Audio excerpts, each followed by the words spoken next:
Assalamualaikum warahmatullahi wabarakatuh. Saya Syahabuddin. Terima kasih banyak kerana anda berada di channel YouTube saya, dan terima kasih banyak jika anda telah tekan butang subscribe. Kalau belum tekan butang berkenaan, tekan butang itu sekarang. Jika ada video-video yang bermanfaat, insya-Allah akan ada di feed YouTube anda. Sahabat-sahabat, hari ni saya duk tengok dekat TikTok, dekat Facebook pun jadi viral berkaitan tentang isu Abang Tesla. Abang Tesla yang mengatakan bahawa isteri pertama ni untuk dihargai dan isteri kedua untuk dicintai, sebab dia kahwin dua orang lah, ada dua isteri.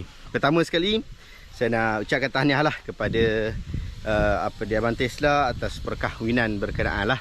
Dan macam mana pun, moga-moga Allah Ta'ala memberikan kebaikan, keberkatan dan meneruskan jodoh-jodoh yang baik untuk Abang Tesla. Itulah, saya pun minta maaf, saya pun sebut Abang Tesla sebab memang dah terkenal dengan nama Abang Tesla. Saya sendiri pun tak kenal secara peribadi beliau, dan tak tahu pun nama sebenar asal dia pun saya tak tahu sangat. Tapi cuma isu yang dibangkitkan hari ini adalah isu tentang Abang Tesla itulah. Dan bila dia sebut tentang isu isteri, dan bukan sekadar dia sebut, dia pamerkan di media sosial yang ada pro kontra. Maksudnya masyarakat, netizen kita ni, ada yang puji, ada yang kutuk, ada yang maki, ada yang meluat, macam-macam lah kan. Tentang video yang dia upload. Video dia lepas solat dengan isteri dia, dan dia kata 3 jam sebelum dia kahwin dengan isteri kedua, dia solat dengan isteri dia. Isteri dia menangis dan seumpama dengannya lah cerita-cerita seperti itu. Tak apalah, yang bab tu kita kata tak tepilah. Isu Abang Tesla kahwin lagi. Cuma saya nak mungkin kita bahaskan dan kita cerita tentang perkahwinan ataupun isu-isu yang seumpama dengan ini. Saya ada tulis dulu satu buku bertajuk Mengapa Rasulullah Begitu Cintakan Khadijah. Tajuk buku tu bukan mengapa Khadijah mencintai Rasulullah, tidak. Mengapa Rasulullah begitu mencintai Khadijah. Kerana dalam kehidupan Nabi SAW, Nabi tidak pernah berpoligami ketika hidup bersama dengan Khadijah. Dan ulama bersepakat bahawa itu bukanlah dalil menunjukkan bahawa lelaki tidak boleh berpoligami, melainkan isteri pertama meninggal dunia terlebih dahulu. Tak ada. Ulama sepakat kata itu bukan dalilnya. Bahkan itu tidak menjadi satu sumber di dalam mengatakan bahawa poligami tidak dibenarkan, melainkan setelah kematian isteri yang pertama. Tetapi hakikat di dalam sejarah, hakikat di dalam sirah telah menunjukkan bahawa sepanjang 25 tahun kehidupan Nabi SAW bersama dengan Khadijah bintu Khuwailid, baginda Nabi tidak pernah berkahwin dengan orang lain. Khadijah pernah kahwin sebelum tu dengan 2 orang lelaki. Dua-dua orang meninggal dunia. Suami pertama ada seorang anak meninggal dunia. Kemudian suami pertama ada anak seorang meninggal dunia. Kemudian suami yang kedua ada 2 orang anak kemudian meninggal dunia. Selepas itu dia kira menjanda lah, nak kata membujang tak tepat lah kan. Jadi menjanda. Bila menjanda tu dia tak kahwin lagi, melainkan setelah itu dia berkahwin dengan Nabi Muhammad SAW. Kiranya Nabi Muhammad ni adalah suami dia yang kali ketiga. Suami kali ketiga untuk Khadijah bintu Khuwailid.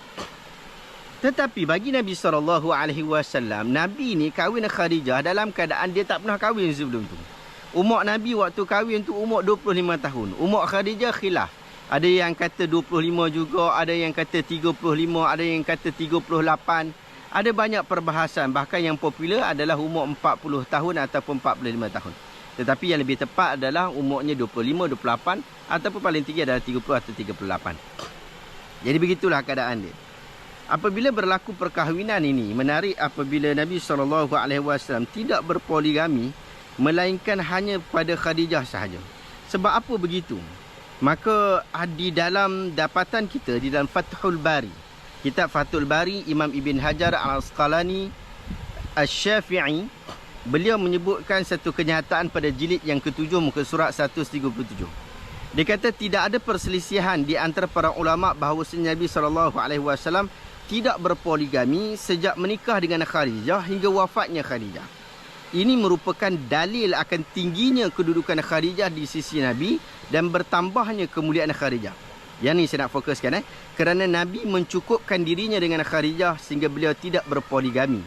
Dengan itu Rasulullah telah menjaga hati Khadijah dari kecemburuan dan kepayahan yang ditimbulkan oleh para madu.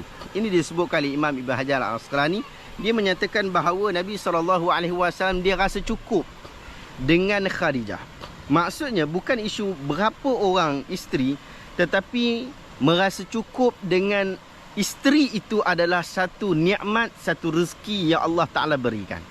Sehingga Nabi SAW sangat cinta, sangat kasih, sangat sayang kepada Khadijah. Walaupun ketika Aisyah radhiyallahu anha menyatakan kecemburuan beliau kepada Khadijah dan mempertikaikan Nabi dengan mengatakan bahawa Allah Ta'ala telah menggantikan dengan lebih baik daripada Khadijah, Nabi SAW membantah. Nabi kata Allah Ta'ala tak menggantikan aku dengan orang yang lebih baik daripada Khadijah. Sahabat-sahabat, hari ni bila jadi isu Abang Tesla sebut tentang pembahagian. Dia kata ada ustaz sebut, saya tak tahu ustaz mana kata. Tapi dia kata isteri pertama untuk dihargai, isteri kedua untuk dicintai. Saya rasa ada satu contradiction di situ. Tetapi ini boleh dibahaskan, boleh disembang dan sebagainya. Saya tak ada masalah. Awak ada bini dua. Saya tidak berpoligami. Saya monogami saja. Saya tidak berpoligami. Dan saya tidak ada satu sentimen yang buruk kepada orang yang berpoligami. Sila anda boleh berpoligami, tidak masalah. Ia dibenarkan oleh agama pada had 4 orang sahaja. Tetapi bila isu membahagikan di antara menghargai, orang ini perlu dihargai, orang ini perlu dicintai, saya rasa ia ada satu perbuatan yang sungguh pelik. Apabila seolah-olah perlukan pembahagian, kasih kepada orang lain, cinta kepada orang lain, sayang kepada orang lain. Definisi-definisi itu perlu dibahagikan kepada orang-orang yang berbeza. Kerana seseorang tidak mampu dikumpulkan kepadanya semua perkara. Tetapi menarik apabila kita sebut tentang Khadijah tadi, sahabat-sahabat. Iaitu Nabi SAW rasa Khadijah tu dah settle dah. Dia rasa bahawa Khadijah itu sudah lengkap segala-galanya. Dan ini adalah satu kenikmatan. Sebagai seorang suami, apabila dia memiliki seorang isteri yang dia rasa isteri dia itu telah melengkapkan kehidupan dia. Dia rasa isteri dia itu adalah orang yang bagus dalam menjaga emosi dia. Seorang isteri yang salihah, yang sentiasa menjaga hak-hak sebagai hak-hak suami. Ia telah memiliki seseorang yang dapat memberikan bantuan, sokongan dan dukungan daripada sudut perjuangannya. Dan itu berlaku kepada Khadijah. Khadijah adalah orang yang menjaga emosi Nabi SAW pada ketika awal datangnya wahyu kepada Nabi. Nabi dalam keadaan resah. Khadijah kata apa? La yukhzikallahu abada. Allah Ta'ala tak akan buat teruk kepada engkau. Allah Ta'ala tak akan hina engkau. Allah Ta'ala tak akan bagi engkau sedih selama-lamanya. Kerana Khadijah kemudian menyebutkan tentang perkara-perkara baik ataupun perbuatan-perbuatan Nabi SAW yang baik yang telah diiktiraf oleh sejagat orang Arab. Khadijah radhiyallahu anha, dia telah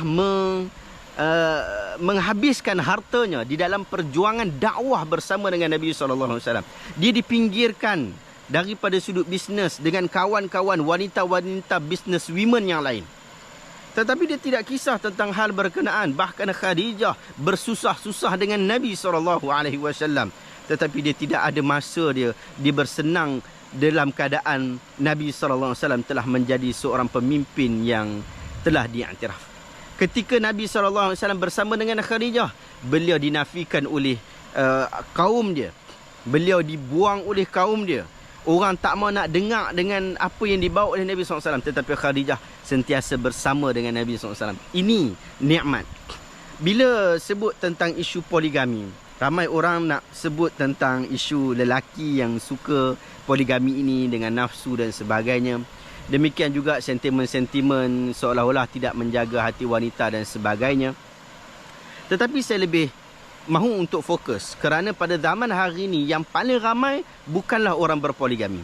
Majoriti orang pada hari ini adalah monogami seperti saya. Oleh itu, apa yang perlu kita cari di sini sebagai orang awam yang majoritinya adalah monogami ialah merasa puas dengan isteri kita. Demikian juga isteri perlu merasa puas dengan seorang suami. Maksudnya rasa dipenuhi, rasa isteri kita itu ataupun suami kita itu, pasangan kita itu telah melengkapkan hidup kita seperti mana Khadijah telah melengkapkan hal berkenaan. Dan kita kena minta kepada Allah Ta'ala, semoga Allah Ta'ala memberikan rezeki ini, isteri yang salihah, isteri yang melengkapkan kehidupan kita itu adalah sesuatu rezeki daripada Allah Ta'ala.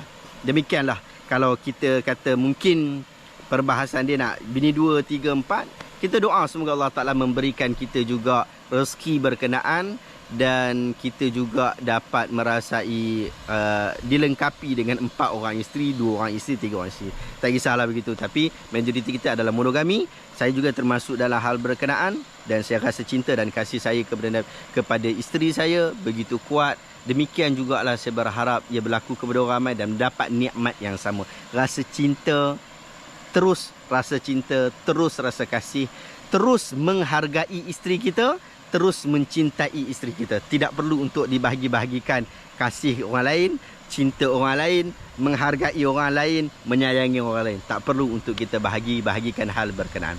Wallahu ta'ala alam. Saya harap perkongsian santai saya berkaitan tentang isu ini dapat memberikan manfaat kepada kita semua. Dan jika anda berminat untuk dapatkan buku saya yang berjudul Mengapa Rasulullah Begitu Cinta Kerana Khadijah, anda pergi dekat link yang dekat bawah, ada versi e-book. Wallahu ta'ala alam. Jumpa lagi dalam video reaction seterusnya. Assalamualaikum warahmatullahi wabarakatuh.